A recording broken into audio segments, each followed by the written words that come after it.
¿Qué automóvil del garaje de Clint Eastwood puede alcanzar una gran velocidad en un par de segundos? ¿Por qué el Ferrari Berlinetta? ¿El Boxster recibió ese nombre? ¿Qué automóvil? ¿Solo en uno? ¿La película enamoró a Clint Eastwood y a millones de otros amantes de los autos? Las respuestas a todas estas preguntas las descubrirás en mi video. Hoy les hablaré sobre los automóviles que alguna vez conquistaron el corazón de Clint Eastwood. Imaginen, en el patio, a principios de los 90, y eres un estadounidense exitoso, y te has comprado un auto deportivo como un Chevrolet Corvette o un Ferrari italiano de motor central, y ahí estás, rápido, ágil y elegante, detenido en el semáforo, y junto a ti está la camioneta más común. El conductor de la camioneta te desafía a un duelo para ver quién es más rápido. Pero tú ya sabes quién es el más rápido aquí, y aceptas. La carrera está a punto de comenzar, los motores ya rugen, el semáforo da la señal de salida, y de repente, tu oponente no arranca, sino que simplemente desaparece del lugar, dejando solo polvo detrás. ¿Qué piensas ahora sobre las camionetas? Nadie sabe con certeza cuántos propietarios de autos veloces han tenido que buscar ayuda psicológica después de carreras tan humillantes, pero seguramente han sido muchos. Porque esta camioneta no era en absoluto una fantasía de un loco tuner solitario, sino un producto de fábrica en serie. Es importante entender que esto ocurrió en una época en la que ni siquiera existían los crossovers comunes. Los autos deportivos estaban por un lado, los automóviles de pasajeros por otro, y los todoterrenos eran el antónimo mismo del concepto de velocidad. Y todo esto es el GMC Typhoon. Este vehículo puede considerarse el abuelo de todos los supercrossovers modernos. Para esa época, sus características eran simplemente increíbles. 280 caballos, 475 newton de torque que con una transmisión automática de 4 velocidades del Corvette se dirigían a ambos ejes motrices. Fue precisamente gracias a la tracción total que el Typhoon obtuvo una dinámica tan sensacional. En el pasaporte estaba escrito algo increíble. En 4,7 segundos, el vehículo aceleraba hasta 60 millas por hora. Además, el Typhoon podía recorrer un cuarto de milla en 13,7 segundos. Las mediciones reales de la revista Car and Driver eran un poco diferentes, 5,3 segundos y 14,1 segundos respectivamente. Pero eso seguía siendo más rápido que el Ferrari 348 TS, que en ese entonces se comparaba con el Typhoon, sin olvidar señalar la enorme diferencia. En precio, el deportivo italiano costaba $122,000, mientras que la camioneta estadounidense solo $29,000, y aún así el Typhoon aceleraba mucho más rápido. Ferrari.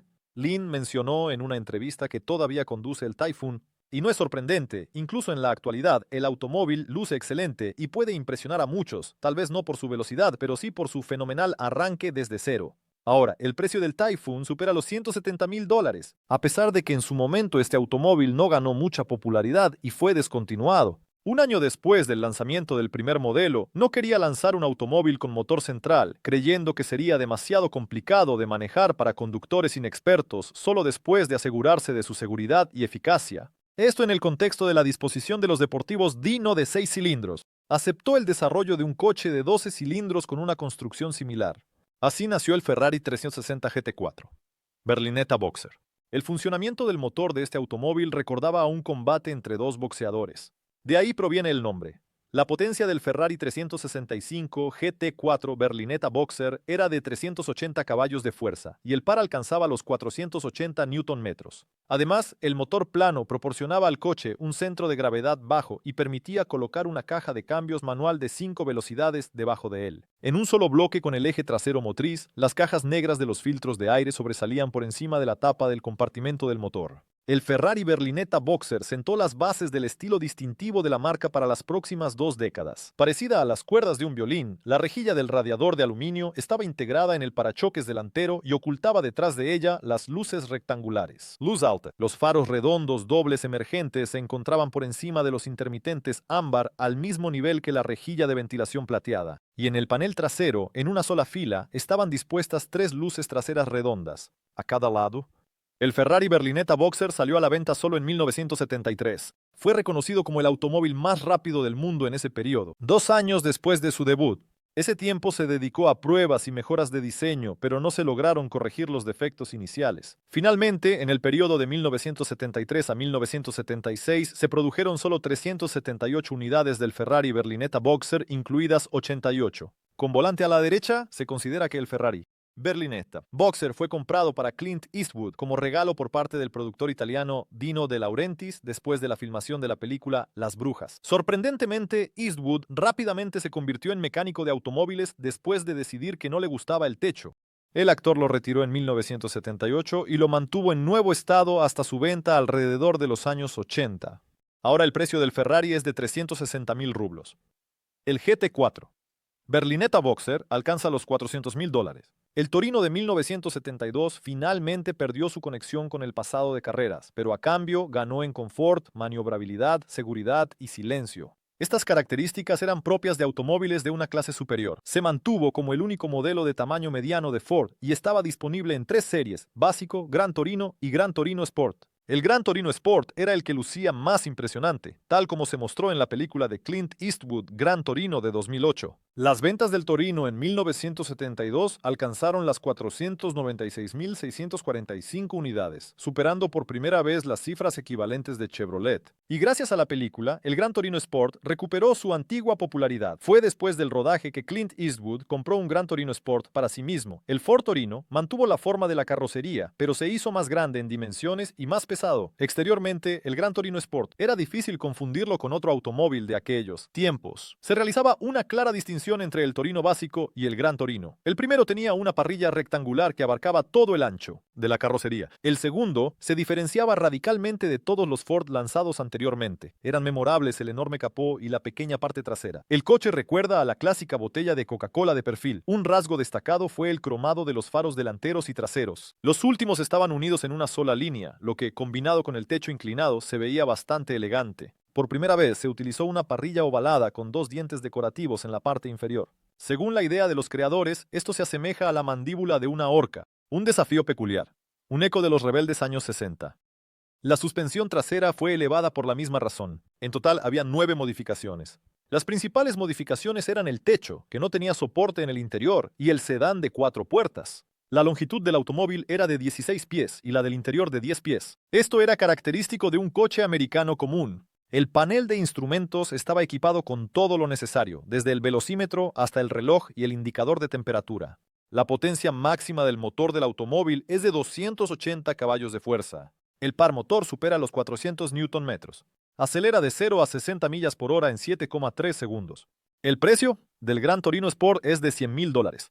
Entre los indígenas sudamericanos, durante el período de la conquista se difundió la leyenda de la ciudad dorada de El Dorado, que en español significa El Dorado, y se decía que esta ciudad estaba ubicada en algún lugar de los Nevados Andes. Según la leyenda, allí se realizaba una ceremonia solemne en la que el jefe era cubierto de pies a cabeza con polvo de oro, y después de eso lo sumergían en un lago donde se guardaban inmensas riquezas. Todo esto inspiró a los españoles a realizar numerosas expediciones, pero nadie logró encontrar la ciudad misteriosa o los tesoros de las leyendas. Desde entonces la palabra El Dorado se ha convertido en un símbolo de vida rica y lujosa. Es por eso que en 1953 la compañía Cadillac eligió este nombre para su modelo más caro, el Cadillac El Dorado. El Eldorado realmente estaba dorado, costaba $7.750, casi el doble que un convertible normal. La serie 62 y 5 veces más caro que el coupé básico de Chevrolet, creado por el gran Harley Earl. El Cadillac Eldorado de los años 50 entró en la historia como uno de los primeros Dream Cars disponibles para la venta al público. Hoy en día, al igual que en tiempos pasados, este automóvil se valora mucho más que sus sucesores, ya que en el primer año se produjeron solo 532 unidades. El coche estaba equipado con una suspensión delantera independiente con resortes y un eje trasero motriz con ballestas y amortiguadores. Los frenos de tambor estaban presentes en todas las ruedas. Además, contaba con una transmisión automática de 4 velocidades High-Dramatic.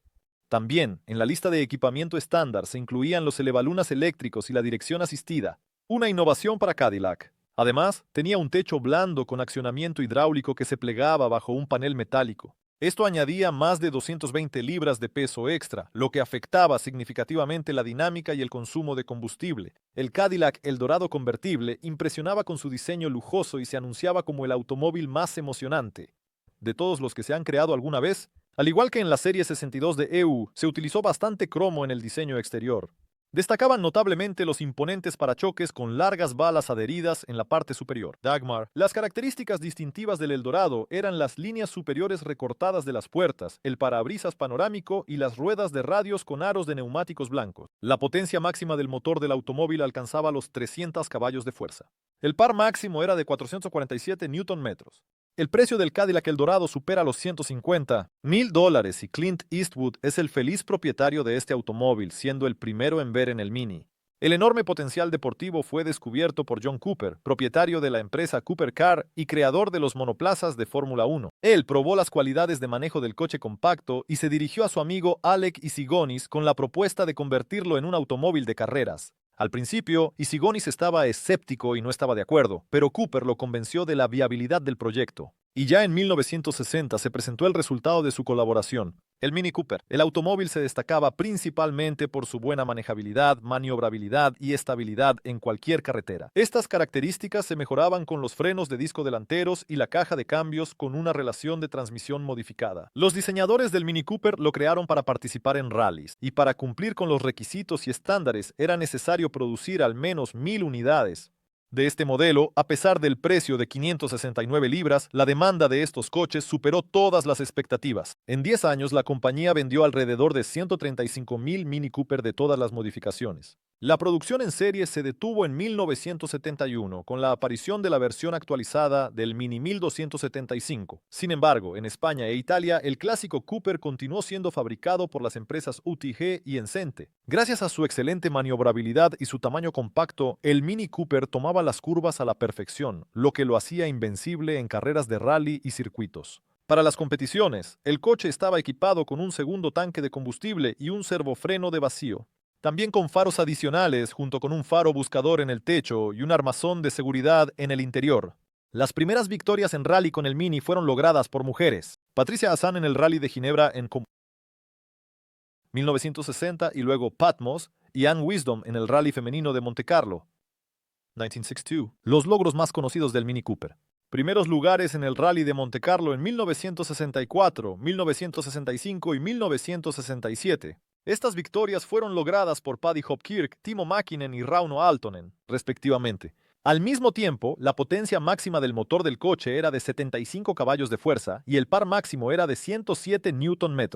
La velocidad del Morris Minor Cooper S era de 99 millas por hora. Después de escuchar todo esto sobre este pequeño corredor, creo que no encuentras nada sorprendente en que Clint Eastwood tuviera varios de estos coches. El precio de un Morris Motor Cooper S es de $30,000, porque en su momento se produjeron más de 5 millones de estos coches. A principios de los años 30, entre los fabricantes estadounidenses de automóviles de lujo, se puso de moda los motores de muchos cilindros. En respuesta a los modelos Cadillac V16 y FI12, en 1932 la compañía Lincoln lanzó una serie separada. Los automóviles de esta serie estaban equipados con un motor de válvulas laterales L-Head V de 7.3 litros, 12 con una potencia de 150 caballos de fuerza. El automóvil con el antiguo motor VA8, cuya potencia se incrementó a 125 caballos de fuerza. Ahora se llamaba Lincoln KA y tenía una distancia entre ejes corta de 136 pulgadas. Ambas series este año recibieron una parrilla más redondeada y ruedas de radios de 18 pulgadas. Además de eso, un servofreno Bendix Duo Servo, ventilaciones en los laterales del capó en lugar de rejillas y luces de posición. En los guardabarros delanteros, los cuerpos de diseño exclusivo de 7 tipos fueron fabricados por la empresa Marui para ambos modelos. Con mayor frecuencia, el Lincoln K tenía guardabarros negros y un emblema rojo en la parrilla, mientras que el Lincoln KB estaba pintado en 2 tonos de un solo color y tenía un emblema azul. El sedán universal Lincoln K costaba $30,200, mientras que el precio del Lincoln KB variaba entre $400,300 y $700,200 dependiendo del tipo de carrocería. Las carrocerías de la empresa ofrecían 24 estilos diferentes y cada taller generalmente se especializaba en su tipo de carrocería.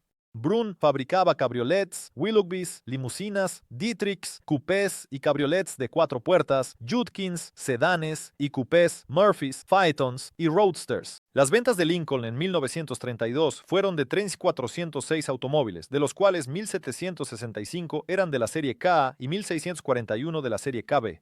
Casi 19% de la producción anual, es decir, 400 automóviles, fueron comprados por la Unión Soviética para el servicio de funcionarios y turistas extranjeros. El par máximo de este automóvil es de 396 Nm. El precio de la Lincoln K-Series supera los $100,000, y un automóvil tan raro lo posee el aficionado a la velocidad Clint Eastwood, después de que se produjo el exitoso lanzamiento del Roadster Dagmar. XK120 en 1948, la mayoría de los fabricantes británicos quisieron repetir ese éxito. Muchas compañías comenzaron con sus propios automóviles de esta clase. Esto era necesario para entrar en el mercado estadounidense, donde los autos deportivos de Europa eran populares. La compañía Austin ofreció el convertible E90 Atlantic, pero resultó ser demasiado caro y tenía poca potencia, por lo que se vendió mal. Al mismo tiempo, Donald Healey buscaba un reemplazo para el motor Riley obsoleto que se instalaba en sus autos deportivos desde 1946. Healey decidió construir un prototipo de un nuevo modelo sobre el chasis de Austin A90 para luego presentarlo a la dirección de Austin. En 1952, presentó un roadster llamado Healey y 100 en el Salón del Automóvil de Londres, donde 100 significaba una velocidad máxima de 100 millas por hora. Este automóvil se convirtió instantáneamente en una sensación y causó una impresión increíble. Al presidente de la recién formada British Motor Corporation, Lord, en lugar de recibir chasis listos, Healey recibió la propuesta de establecer la producción de automóviles en la fábrica de Austin en Longbridge. Como resultado de este acuerdo, se creó la famosa marca Austin-Healey. La base del automóvil era un bastidor de escalera de acero con elementos longitudinales de sección rectangular cerrada. La suspensión delantera era independiente con resortes helicoidales y brazos transversales, mientras que la trasera era rígida, eje sobre muelles semielípticos. El coche estaba equipado con ruedas de radios y frenos de tambor hidráulicos Girling, tanto delante como detrás. En general, el chasis del automóvil fue heredado de Austin, y el motor Austin, de 4 cilindros en línea de 90, desarrollaba una potencia de 90 caballos de fuerza. Esto era suficiente para acelerar el Roadster de casi 2.000 libras hasta 105 millas por hora. La transmisión en el Austin-Healey 100 fue ligeramente modificada. La caja de cambios manual de 4 velocidades se convirtió en una de 3 velocidades, pero el overdrive en la segunda y tercera velocidades la convertía efectivamente en una de 5 velocidades, y la carrocería biplaza descapotable la fabricaba la empresa John. Tenía una baja altura al suelo y guardabarros traseros prominentes, así como un parabrisas plegable y una parrilla del radiador en forma de rombo con barras verticales. El techo blando se levantaba manualmente. Para esto se necesitaban 2 personas, y tomaba no menos de 10 minutos. Opcionalmente, el automóvil podía equiparse con un techo rígido desmontable. El Austin Hill se vendía muy bien. En total, desde 1953 hasta 1956 se produjeron más de 14.500 unidades de la serie 100. Los últimos modelos de autos deportivos Austin adquirieron un estatus de culto en los años 50, cuando Clint Eastwood y Steve McQueen los compraron. Cada uno de ellos adquirió un modelo de estos. El precio de tal automóvil ahora supera los $150.000. Hoy les he contado solo sobre algunos de los automóviles de la colección de Clint Eastwood. En su garaje se guardan muchos más autos rápidos y raros, y cada uno de ellos no es solo un medio de transporte, sino toda una época que refleja el espíritu del tiempo y los logros de la ingeniería. No olviden suscribirse a nuestro canal y dejar comentarios. Nos vemos en el próximo episodio.